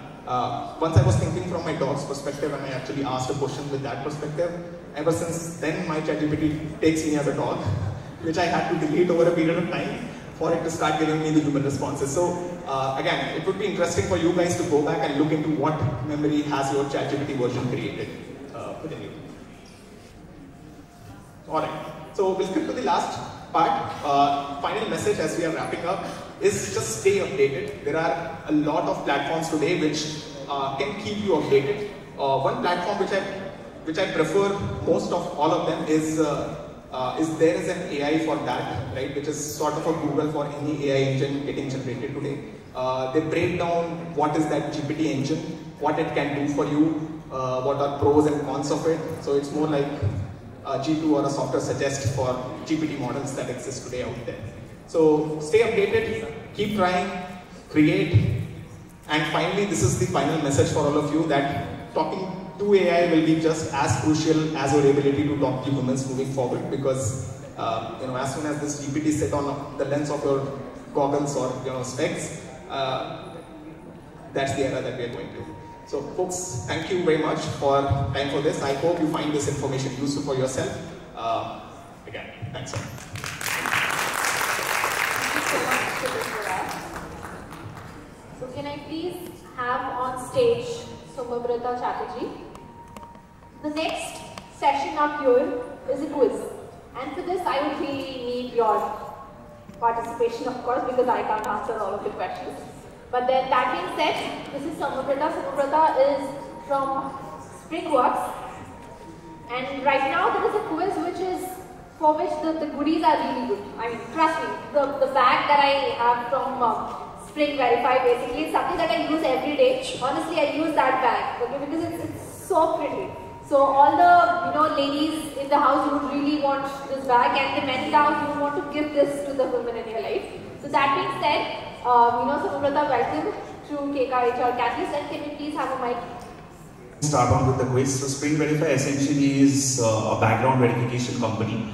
We have been in business since 2015, have around 3,000 plus customers at this point. We serve customers from, let's say, the financial sector like Cred or Razorpay to, let's say, big enterprises like Adani and Tata Steel, so on and so forth. The reason you might not have heard about us is because for the first 2-3 years we were in a very guerrilla mode of sort of progress, where we were just getting clients in, getting money in, and growing very organically. And in the last 2-3 years, we have started focusing on events, trying to get to meet people and trying to get to know them a little bit better and sort of build relationships that last over a time period. Today I have a quiz for you. It's not a very serious quiz, I have to admit. It's a pretty casual or a serio-comic quiz per se. It is about background verification, or let's say about verification, our culture, or some sort of those things.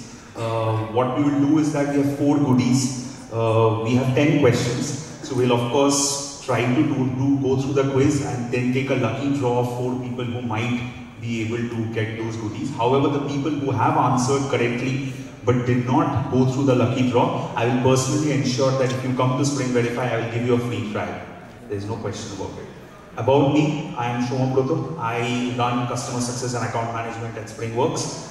We are headquartered in Bangalore, but we are all across the country, and I personally live in Pune. So yeah, so we'll start. Yeah, so the first question is, what do you think is the most common fake detail that people put on their job applications? If I may get answers. Can I please just say here that this is the first city in which people have actually raised their hands rather than just shouting out the answers. So, huge round of applause to all of you all for that. Right.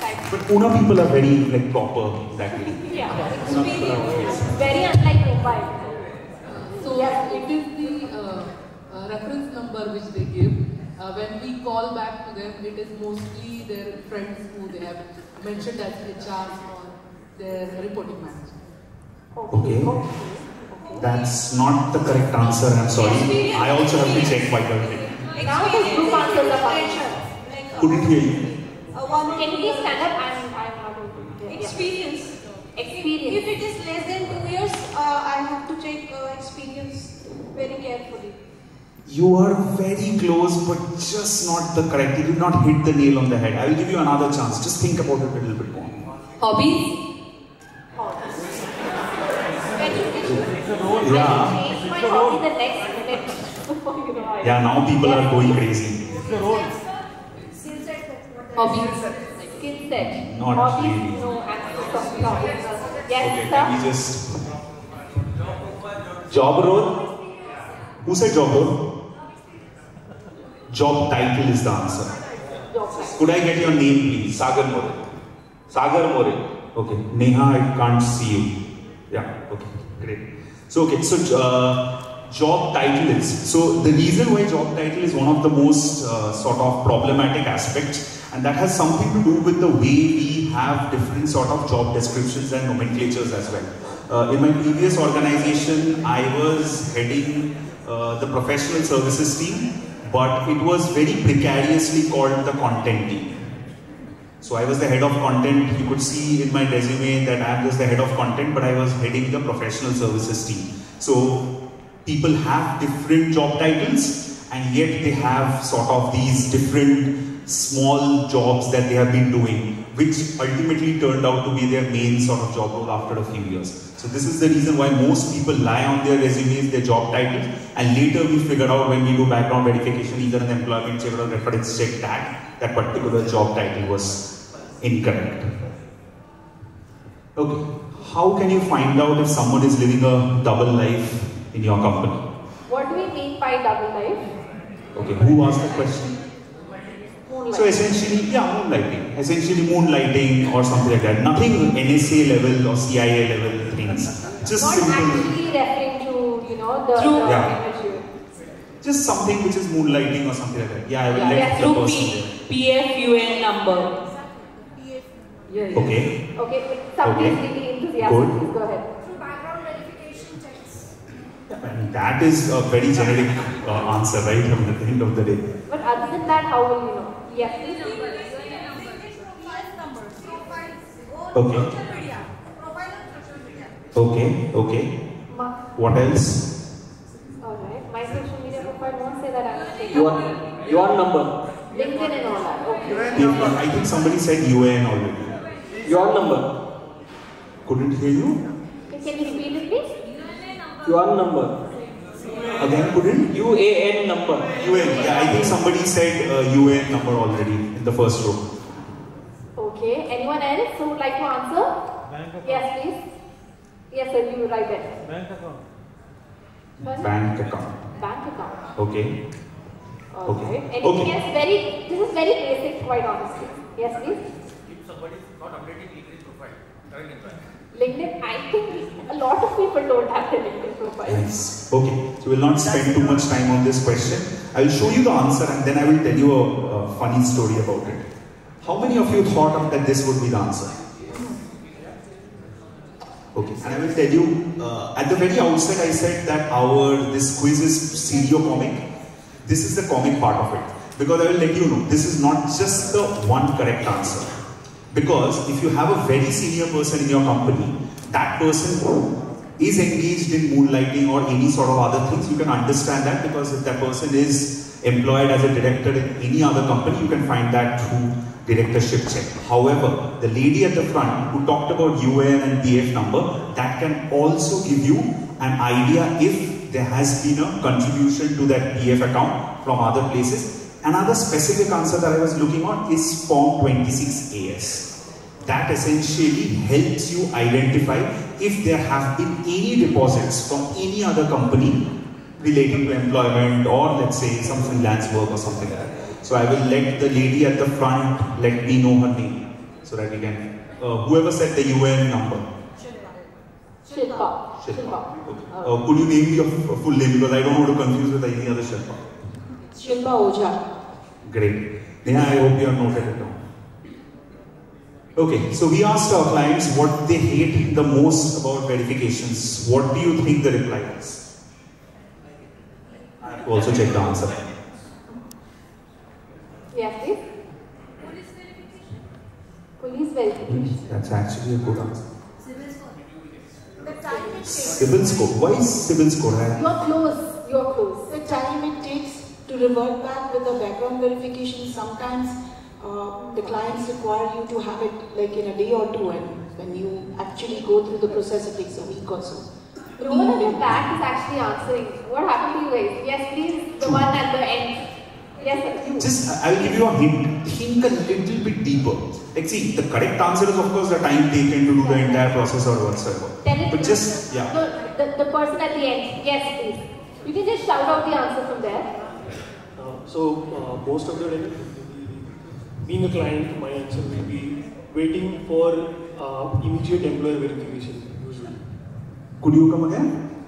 Immediate verification, like let's just say my candidate is about to join my organization. Right, like she said, the time taken to revert back after the verification, correct? Not really. Yes. Credit check? Credit check? No. Yes, please. The concerned person did not respond. Not really. Okay. To be honest, this is extremely basic. Think of the first step that you take. Yes? Yeah. Sorry? Expensive. Excuse me. No. When you are working with Spring Verify, it's not expensive. The red report. Couldn't hear you? The red report, what we get from the verification, because that is more painful to act on that, whatever the background verification report we get. So essentially, you are saying that generating a report and then taking an action based on that. Okay. I think they are scared or they don't like if their current employer knows about the verification. They say that, okay, my current employer should not know at this point of time about my verification. Yeah. Exactly. This is extremely easy. Rejections. Remind us. Step that you take. Rejections. Step. When a background verification is getting failed, it's hitting the recruiter. We got the answer actually. For today. I could not hear. Right. That's correct. That's bang on. That's the first task. With integration, of course, we are solving it. But at the end of the day, when you have to type in those details, it's a cumbersome task. First of all, most HRs misspell their candidates. Sometimes the candidate's name is, today I found a candidate, you will not believe that candidate had 7 words in their name. The HR misspelled them. That went on for 15 days. Why? Because the candidate kept giving the Aadhaar card and the documentation, but the documentation had a different spelling and a different name. The HR had given a different name, and the candidate himself is saying a different name. So we were just going to and fro between these 3 things. So yeah, so definitely in terms of filling the verification forms for the ex-employees or their current employees, when an ex-employee also goes out, sends you the form because you want to do the employment check, this is something which is very cumbersome. Could I know the name of the lady? Amruta, your full name? Full name. Amruta Jaddai. Okay. Done. Okay. Next question, please. What percentage of employees do you think have committed theft in the organization? This is, I don't know if you remember, there used to be a quiz show that was hosted by Salman Khan, which used to be about just percentages. This is essentially that. Just whoever gets the closest percentage. Let me first check the answer, because I don't know. I know the answer.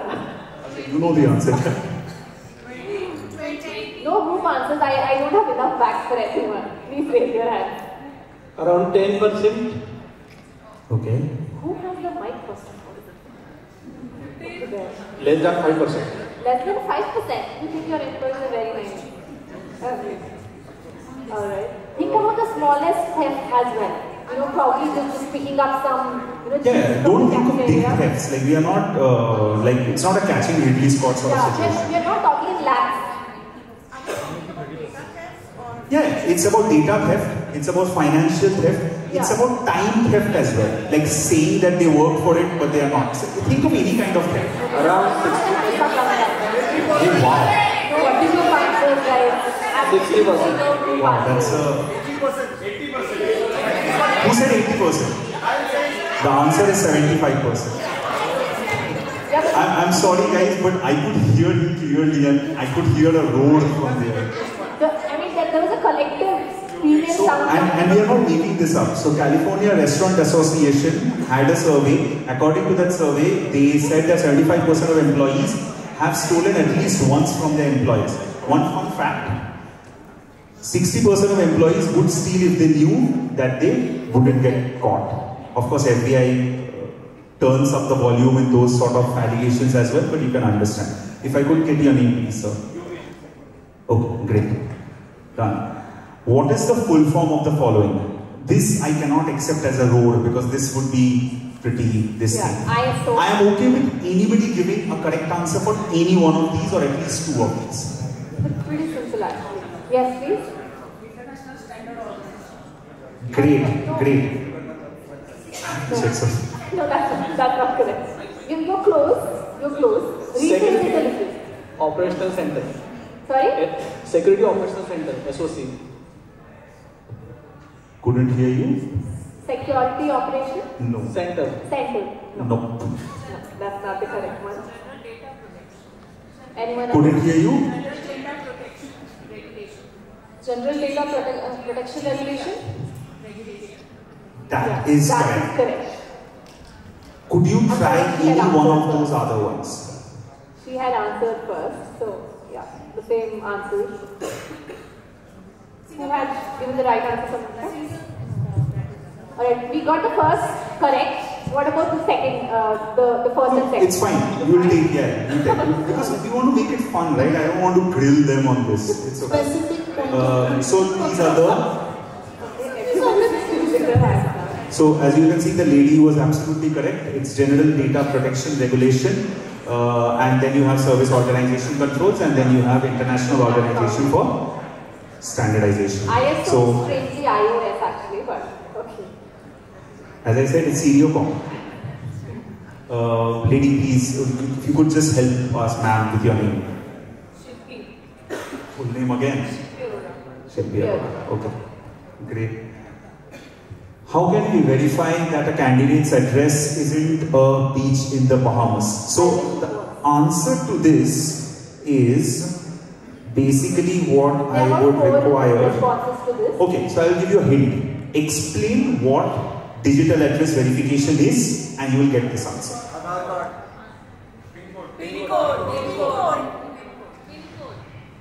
It's a digital address verification. Think a little bit harder. You have that, or rather Keka offers that. Think Uber, Ola Maps. I have to take one answer first. The person who is turning off, giving out the mic has to do a better job. You have to give mics. I'm getting a sea of answers. Where is the mic? IP address. Couldn't hear you? IP address. Who has the mic? That's a correct answer. Raise your hand. Who had the mic though? They was also saying the person was also saying the correct answer. Yeah, but she already gave the correct answer. She has already told the answer correct one. That's the mic. You can't get the good shit in the answer.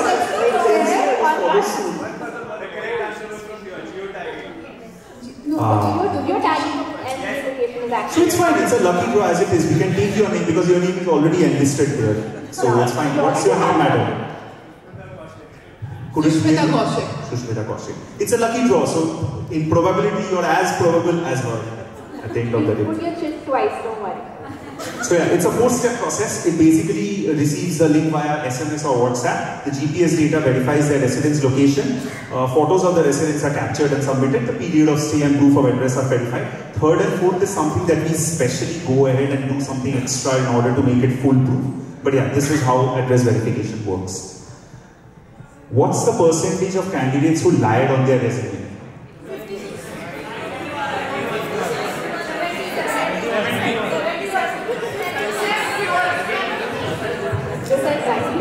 56%. 91%. 91%. 70%. Who said 70%? 70% here. I am the mic. I said it. 70%. Who said?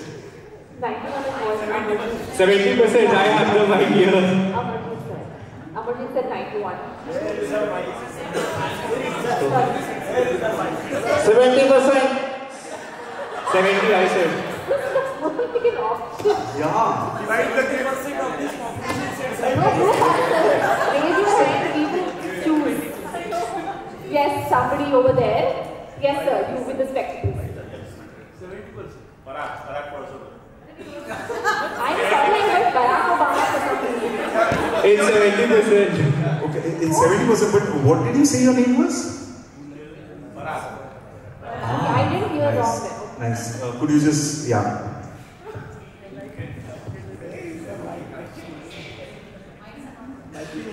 The resume lab survey, 70% of workers confess that they have lied on their resumes. In the early days, I used to also lie on it. So that's fine. It's a simple enough question. Here we cannot do a road. I'm sorry guys, because this is a binary question, right? It's a true and false question. It's legal to conduct a background check without a candidate's consent. False. No. Cannot do without consent. I can't pick out a winner. Answer is true. It's false. Who said true? First of all, I want it's true. So it's legal. It's true. How many of you are saying it's true? True. And have you actually conducted it without their... That's illegal. Sorry? It's false. Answer is false. Answer is false. I think we can pick out a name on the basis of this. This is literally an audience poll sort of a question, so you cannot do that. Yeah, sorry guys, there were too many answers. The answer is, of course, false. Without candidate consent, you can't do any background verification. A digital link is sent to them for digital signature, or they can submit a wet signature as well. Okay. During the 1980s, some companies would make their employees undergo lie detector tests as part of their drug testing procedures. True. True. It is true. A client I know that was doing it, it was Bank of America. And they still do it. I will give it to you simply because you have manufactured a fact. You have manufactured a fact. I don't even care whether that's correct or not. But it's very good. It's true. Yes, they do. They did. But thanks to science and technology, we don't have to do it anymore. But yeah, could you please name your name, sir? Raveen Kumar. Great. I don't think I need anything for this. Do you know which company is India's best rated for BGV? Raise your hand. Please, somebody at the end is raising their hand. Please, just tell me. Very good. Just because of the effort. KPMG? Wow, I will take a goodie from you. I will come there personally and take a goodie from you. Yes, Spring Verify is the answer. We are 4.9 rated on Google and we are the best rated for BGV. As you can see, these are the credentials. Thank you so much for engaging with us. We will shortly just announce the winners based on a lucky draw. So yeah, thank you. Great to talk to you people. And people who do not get that prize yet have given the correct answer. My offer still stands. You can come to us and I will personally assure that you give a free trial and I will make my team work twice as hard for it. Thank you so much. It was great interacting with you all. Thank you, Michelle. We have the lucky draw right now because we are ending the session. I just want to reiterate, please come and work with us. I will personally ensure that your plead will be personally heard by me if we ever face a problem, and my team will always work to make it better, so on and so forth. Thank you guys, that's my time. Thank you so much, Ananda. Thank you so much, Nisha, for doing this. Huge round of applause for Spring Verify, ladies and gentlemen. And we are bang on time. And thank you so much for being such a lovely audience, right? We have been doing these events for the past 2 years now. This is the 22nd event that is being conducted by Keka. And just a small little activity and surprise kind of a thingy for you is that, it's Polaroid pictures, right? I love Polaroid. You can see this right in my phone as well. So you can, take your own Polaroid picture right outside this door at the Keka booth. Please go ahead, take a picture of yourself with your friends and everything, and use it for whatever purposes that you want. And that is pretty much the end of our session today. At the back of your ID card, you will find a QR code.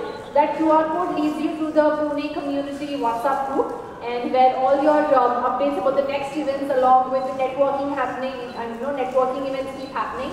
And apart from that, you can also keep posting about the job roles and anything and everything that you require from your HR community. Right? Any questions you have at the top of your mind, any challenge that you're facing at your company, please feel free to drop in your questions in that group, so that some of your peer people might be having answers to that. Right? And that being said, the dinner is being served outside. Please help yourself, and thank you so much again for participating and being such a lovely audience. Good night and have a great day.